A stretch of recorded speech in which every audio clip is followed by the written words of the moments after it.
पश्चाताप का भाव। मदन उड़ीसा के एक छोटे से गांव में पला बड़ा। पढ़ लिख कर वह एक अच्छी सी नौकरी करने लगा। नौकरी में लगातार हुई प्रमोशन से उसे खूब तरक्की और शोहरत की प्राप्ति हुई। वह अब शहर में रहने लगा। वहां मदन को 11वीं मंजिल पर एक आलीशान फ्लैट कंपनी के द्वारा मिला। मदन अपनी पत्नी और बच्चे के साथ खूब ऐशो आराम से रहने लगा। कुछ समय बाद मदन के पिताजी उनसे मिलने शहर आए। उसके पिताजी बेहद ही वृद्ध और सरल निश्चल स्वभाव के व्यक्ति थे। उन पर समय का प्रभाव स्पष्ट देखा जा सकता था।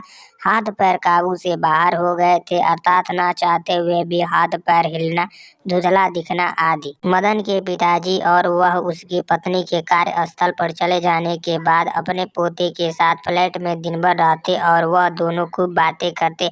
अपने पोते को खूब बढ़िया बढ़िया कहानियां, रामायण महाभारत और बुद्धवर्धक कहानियां सुनाते। पोता खूब मन लगाकर उन कहानियों को सुनता। उस नन्हे से पोते का नाम श्याम था। घर में महंगे महंगे चीनी, मिट्टी और अन्य क्रोकरी के सामान थे। एक दिन की बात है, दादाजी को क्रोकरी के बर्तन में खाने को मिला। उनका हाथ काबू में न रहने के कारण हाथ हिलकर क्रोकरी गिरकर टूट गई।